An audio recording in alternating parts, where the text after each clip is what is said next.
তৈরি করলো 6 মাস যেতে না যেতেই রাম মন্দিরে ফাটল শুরু হয়ে গেছে।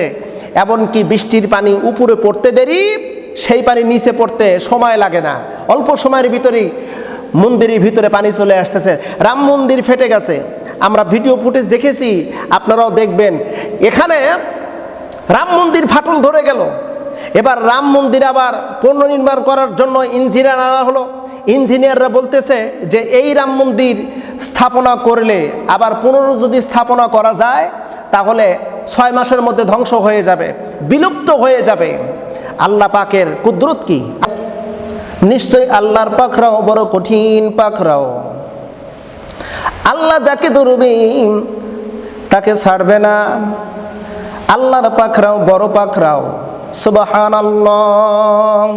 আল্লাহর পাকড়াও সবচেয়ে বড় পাকড়াও। তার দৃষ্টান্ত আমরা দিতে পারি। কিরকম দৃষ্টান্ত আপনারা হয়তো লক্ষ্য করেছেন, আপনারা জানেন এই বিষয়টা। এশিয়া মহাদেশের ভিতরে নামকরা একটি মসজিদ, ভারত সাম্রাজ্যের ভিতরে যেই মসজিদটার গল্প, যেই মসজিদটার ঘটনা কার না জানা নাই, বাবরি মসজিদ। এই বাবরি মসজিদকে ভেঙে শত শত বছরের ঐতিহ্য, এই বাবরি মসজিদ ভেঙে নরেনে যদি রাম মন্দির করি, মসজিদের পরিবর্তে যদি রাম মন্দির করি, তাহলে এই রাম মন্দিরটার কারণে ভারতের হিন্দুরা আমাকে ভোট দিয়ে আবার বিজয় করবে, আবার আমি নির্বাচিত হব। কিন্তু দুঃখজনক হলেও সত্য কথা, নরেন্দ্র মোদী নির্বাচন করলো বটে, কিন্তু সে এককভাবে তার দল বিজয়ী হয়নি। তার একক দলে কিন্তু সে বিজয়ী সরকার গঠন করতে পারেনি। কেন করতে পারেনি? আল্লাহর একটা মায়ের আছে না নাই? 100% কিন্তু আল্লাহ পাকের ধরা আছে। আল্লাহ পাকের সাথে যদি কোনো ব্যক্তি যুদ্ধ করে, এই যুদ্ধে থেকে আল্লাহ পাক কাউকে ছাড় দেন না। আল্লাহ পাক ছাড় দেন না। সময়ের কারণে কোনো না কোনো একটা সময় তাকে কিন্তু ধরবে আর তার উপর পাকড়াও করবে। যার দৃষ্টান্ত আমরা দেখতে পাচ্ছি। নরেন্দ্র মোদী নির্বাচিত হলো কিভাবে? অন্যান্য দলকে যৌথ সরকার গঠন করেছে, কিন্তু সে এককভাবে সরকার গঠন করতে পারেনি। যেই রাম মন্দিরটা তৈরি করা হয়েছে বাবরি মসজিদ ভেঙে, আল্লাহর কি কুদরত! আল্লাহ পাক বলেন মাকারু ওয়া মাকারাল্লাহ আল্লাহু খায়রুল মাকিরিন। আল্লাহ পাক বলেন তোমরা পৃথিবীর মানুষেরা যত কৌশল অবলম্বন করো না কেন, আমি আল্লাহ পাকের কৌশল সর্বপ্রেক্ষায় উত্তম কৌশল। রাম মন্দির তৈরি করলো, 6 মাস যেতে না যেতেই রাম মন্দিরে ফাটল শুরু হয়ে গেছে।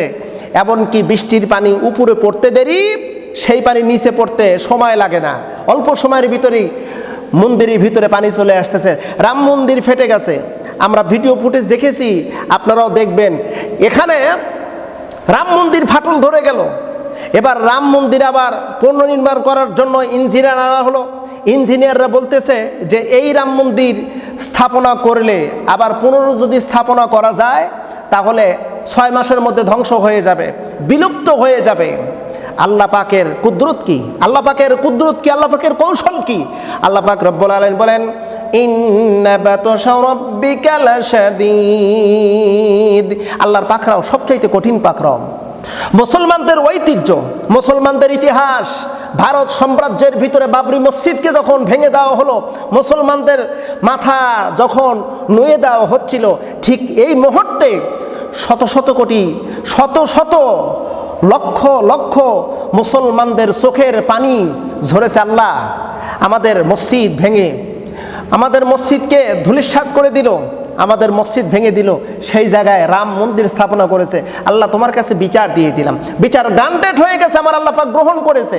যার দৃষ্টান্ত মসজিদের পরিবর্তে রাম মন্দির, ফাটল সৃষ্টি হয়ে গেছে, ফাটল সৃষ্টি হয়ে গেছে, ফাটল শুরু হয়ে গেছে। অথচ মজার একটি বিষয় হলো, এই যেখানে বাবরি মসজিদ ছিল, বাবরি মসজিদের সর্বপ্রথম যেই হিন্দু যুবক, তার নাম হলো বলবীর সিং। এই যুবক যখন মসজিদের উপরে উঠে মসজিদ ভাঙার প্রথম যেই কাজ করেছিল এই যুবক যখন মসজিদ ভেঙে বাড়ির দিকে যখন আসতেছিল, তার বাড়ির পরিবার পরিজন তাকে বাড়িতে গ্রহণ করেনি, তার বাবা মা তাকে গ্রহণ করেনি, যে তুমি মুসলমানদের মসজিদের উপর আক্রমণ করেছো, মসজিদ ভেঙেছো, তোমার বাড়িতে ঠাঁই নেই, তুমি চলে যাও। বলবীর সিং পরবর্তীতে আমরা যেটা জেনেছি, বলবীর সিং কিন্তু কালেমা পড়ে মুসলমান হয়েছে। বলবীর সিং কালেমা পড়ে মুসলমান হয়েছে কোন কারণে? মজার ইন্টারেস্টিং বিষয়, বন্ধুর বাড়িতে চলে গেল, বাড়িতে আশ্রয় না পেয়ে। যেই বন্ধুর বাড়িতে আশ্রয় গেল, সে বন্ধু তাকে কিছুদিন আশ্রয় দিয়েছে, বন্ধু আশ্রয় দিল, সে বন্ধুর পরবর্তীতে কি অবস্থা?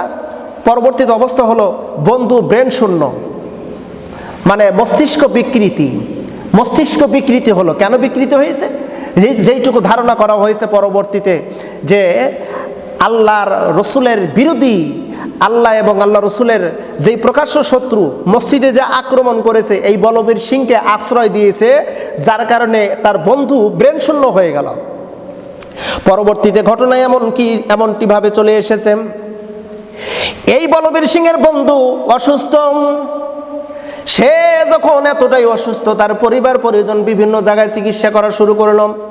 চিকিৎসায় ভালো কিছু হয় না, আরো ধীরে ধীরে অবনতি। এলাকার পাশে একজন বয়োজ্যেষ্ঠ মুরব্বী, একজন আলেম দ্বীন, তার কাছে যখন গেল ঝাড়ফুঁক নেওয়ার জন্য, এত চিকিৎসা করলাম কোনো ফল নাই।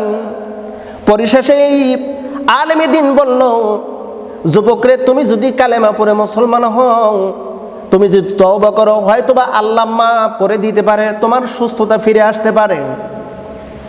বলবীর সিংয়ের বন্ধু আর বন্ধুর মা দুইজন কালেমা পড়ে মুসলমান হতে দেরি।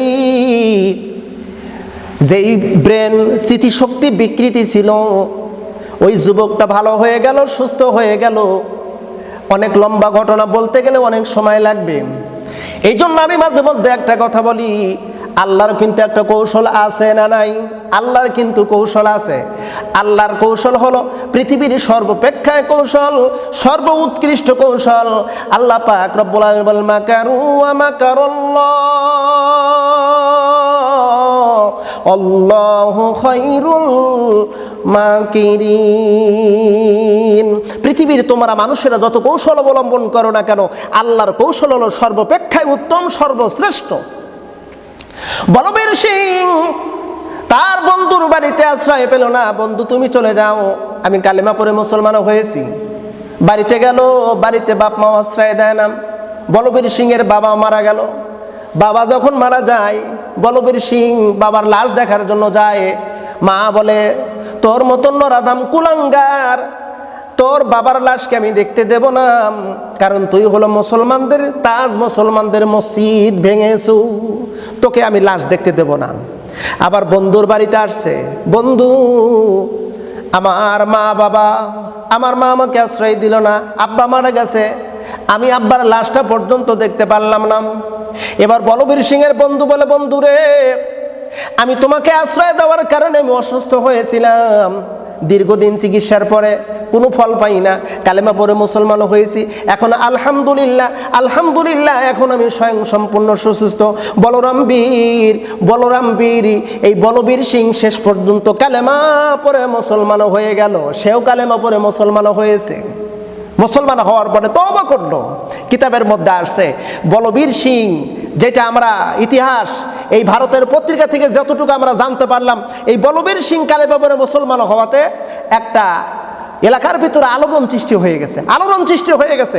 মজার বিষয় হলো, রাম মন্দির এখন ফাটল শুরু হয়ে গেছে। রাম মন্দিরের পাশেই 25 একর জায়গার উপরে আল্লাহর এক মাহবুব বান্দা, সে কিন্তু মসজিদ করার উদ্যোগ নিয়েছে। মসজিদটা হবে কত বড়?